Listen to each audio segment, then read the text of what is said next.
Selamun aleyküm arkadaşlar. Evet, çoktandır beklediğiniz çekilişin sonucuna geldik. Şöyle bir kabalayayım. Bıçakları görüyorsunuz. Söz verdiğim gibi 4 tane bıçak kuzu gibi burada yatıyor. Çekilişe yaklaşık 160-170 kişi katıldı arkadaşlar. Hak kazandı. 170 kişinin isimlerini teker teker, her biri bir kişiyi temsil ediyor. Şöyle karıştıralım. Kimsenin hakkını yemeden şöyle Bismillahirrahmanirrahim diyerek bir kişiyi seçiyorum ben. Şunu alayım şuradaki. Bakalım kimmiş şanslı. Arkadaşlar, Nurettin Nusret Yıldız. Bakın şöyle yapayım size görün. Nusret Yıldız arkadaşımız. Kes pişiriye ne bu? Ekle. Ellerine sağlık. Çok güzel falan yazmış. Hepsini sığdıramadım. Biri Nusret Yıldız'a gidiyor. Yine karıştıralım. Karıştıralım. Bakın yapmıyorum hiçbir şey. Hiçbir dümen yok. Herkes hakkıyla Bismillahirrahmanirrahim deyip gene ortadan bir tane çekiyoruz. Açalım. Evet. Talha Sarıkaya. Evet, şöyle göstereyim. Talha Sarıkaya. Ne yazmış arkadaş? Kes pişiriye. Abi normalde Koko yazmış. Kokoreç hastası galiba. Talha Sarıkaya, güle güle kullan arkadaşım, kardeşim. Seninkini de buraya koydum. Kaldı son 2. Bak, hiç kaldırmıyorum ve hiç kesmiyorum. Tam 2 dakika oldu. Bismillahirrahmanirrahim. Şu an bir tanesini hemen alalım gene. Evet arkadaşlar, Yunus Karabacak. Yunus Karabacak. Bakın görün. Şöyle ekran düzelsin. Yunus Karabacak. Ne demiş arkadaşımız? Kelle böyle de güzel olur yazmış. Devamını tabii ki de sildim. Sığmıyor çünkü. Evet arkadaşım, buraya koydum.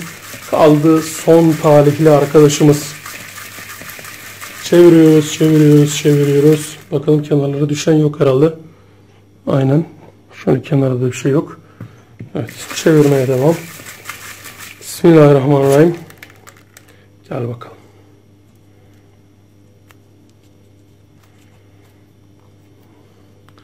Açıyorum arkadaşlar. Bıçağından bir dal alırım. Celal Aydoğdu. Arkadaşlar ne demiş? Alırım bir dal bıçak demiş. Al kardeşim, sıkıntı yok. Nasip seninmiş. Celal Aydoğdu. Arkadaşımıza son bıçağımızı da gönderdik. Arkadaşlar, talihli arkadaşlarımız böyle. Şimdi bir zoom yapacağım. Bu arkadaşlarla en yakın zamanda şöyle bir zoomlayayım. Görün. Evet dostlarım, bu arkadaşlar bıçak kazanmaya, bıçakları hak eden arkadaşlar. Çekilişle çıktı. Hiçbir şekilde oynamam yok. Zaten 2 dakika boyunca hiç kesmedim. Videoda hiç kesilmedi. Gözlerinizin önünde çektim. Bu arkadaşlar almazsa ya da bana ulaşamazlarsa buradaki bu kağıtlar atılmayacak. Ben bunları kenara koyacağım. Eğer ki ulaşmayan olursa bir sonraki videoda ya da daha sonraki videolarda buradan gene çekiliş yaparak yedekleri seçeceğim arkadaşlar. İnşallah arkadaşlar ulaşırlar, haklarını alırlar. Bir sıkıntı yaşanmaz. Evet arkadaşlar, çekiliş olayı bitti.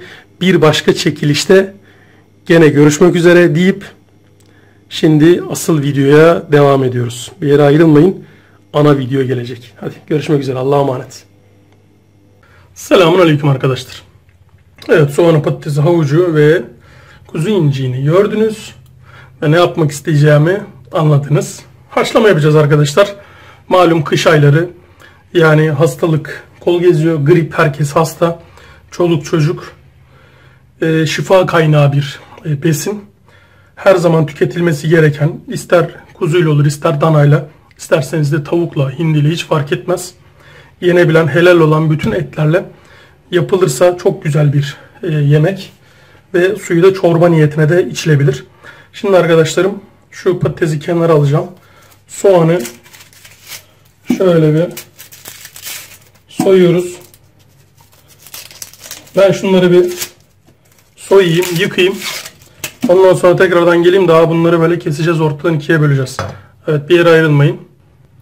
Evet sevgili arkadaşlar, geldik şimdi kemiklerimizi ortadan ikiye ayrılacak olanlarını ayırmaya.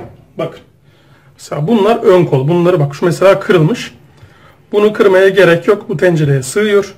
Ama iliğini almak için mecburen ortadan bir yarmamız gerekiyor. Şimdi teker teker bunları yapacağım. Şöyle etli olsun diye şöyle bir kısmına kemiğinden ve etinden veriyorum. Ve bak, şu taraf kemik tarafı. Şöyle işinize yaramayan bir tane satır alın ve vurun. Bitti. Bak, gördünüz mü? Kırıldı. 2-3 tane aynı yerinden, yani çevirerek şaşırtmacalı vurursanız lap diye kırılacağını göreceksiniz. Bıçağı sürtmeyelim hadi. Gene aynı devam ediyoruz.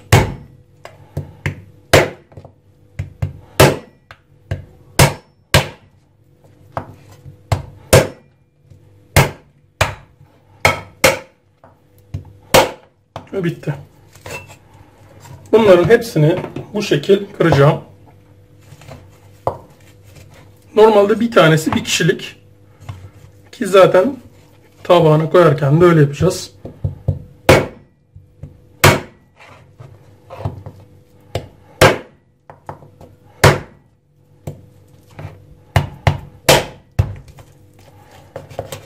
Şaşırtmacalı vurduğunuzda olay bitiyor. Bunu da yarmam lazım.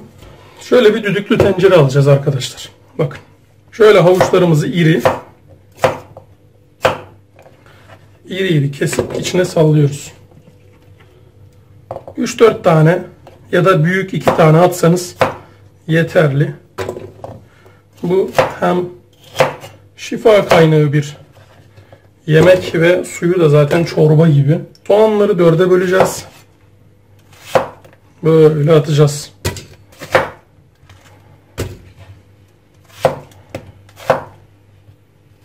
Arpacık soğanınız varsa arpacık soğanlı da yapabilirsiniz. Hiç bölmeden direkt lap diye içine sallayın gitsin. Tam bir antibiyotiktir. C vitamini gibi düşünün. Kemiğin iliğiyle vesaireyle birleştiği zaman bunlar tam bir antibiyotik. Eczaneye falan gitmenize gerek kalmıyor. Harika bir şekilde size geliyor. Patatesleri de gene 4'e böleceğiz. İriliğine göre tabi. Çok da dik olmasın. Şöyle yapabiliriz. Çok büyük olanları. Etleri alıyoruz. Şimdi şöyle yavaş yavaş koyacağız. İçine su miktarı zaten her düdüklü tencerenin bir maksimum hizası var. Bizimkinin maksimum hizası tam bunların sınırı. Onun biraz altında bırakacağım. Çünkü etin kendi suyu var. Bu besinlerin hepsinin suyu var. Şöyle patateslerin arasından suyu göreyim, bana kafi. Bakın siz de görün. Şu patatesin arasından suyu gördüğüm zaman benim için yeterlidir.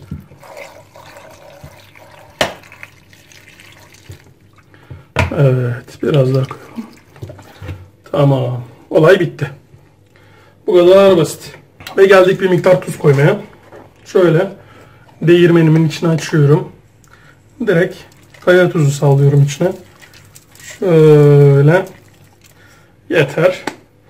Fazla da koymaya gerek yok. Hemen kapatıyoruz abi ağzını. Tam 1 saat geçti. Ve hemen açtım, bakın. Kemikler nasıl yumuşacık olmuş. Bir tane şu üst gövdeden, bir tane de alttan bulmaya çalışıyorum. Ve de buldum. Atıyoruz içine. Patatesler gayet hoş. Oh.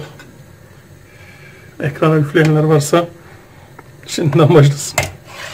Şöyle. Arkadaşlar bunun suyu tam bir şifa. Yani ben haşlamayı çok severim. Mümkün olduğunca içmeye çalışırım. Sadece incikten değil, her türlü kemikten yapmaya özen gösteririm. Genelde havuç koymam içine sadece soğan ve patates koyarım. Ama havuç farklı bir aroma, farklı bir tat verir. Koyarsanız sizin için iyi olur. Birazcık üstüne tuz. Şimdi bunu birazcık baharatlarla böyle tamamen gribe, topyekün 5. Dünya Savaşı açacağız gribe. Bomba olacak bu bomba. Onu içeceksin, ondan sonra yatacaksın. Yatacaksın, bakacaksın, dinleneceksin kendine. Sonra kekik koyacaksın abi kenara. Varsa bir de limon sıkacaksın üstüne, var ya öf. Hatta bakalım varsa hemen yapıştıralım. Evet abicim, limonumuzu da bulduk. Hemen şöyle diye indiriyoruz aşağı. Şöyle sıkıyoruz. Oh. Tam bir şaheser ya. Tam bir şaheser. Şöyle üstünden ağrı. Bir tadına bakalım. Bismillahirrahmanirrahim. Oh.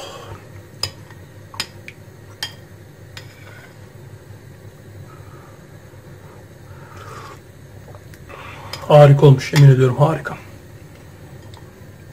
Yani etin ekstradan tadına bakmaya gerek yok. Şöyle bir ufak keselim.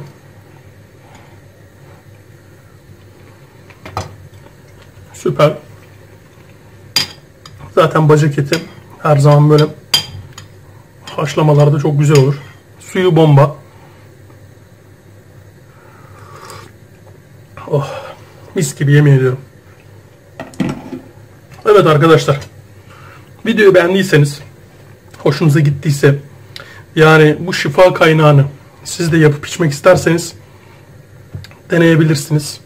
Tescillidir, 10 numara bir lezzettir. Terbiyesini falan yapmadım, hiç gerek yok. İsteyen yapabilir tabi, ayrı mesele, ama terbiyeli olmadan, içine malzeme koymadan da bu şekilde harika lezzetli oluyor.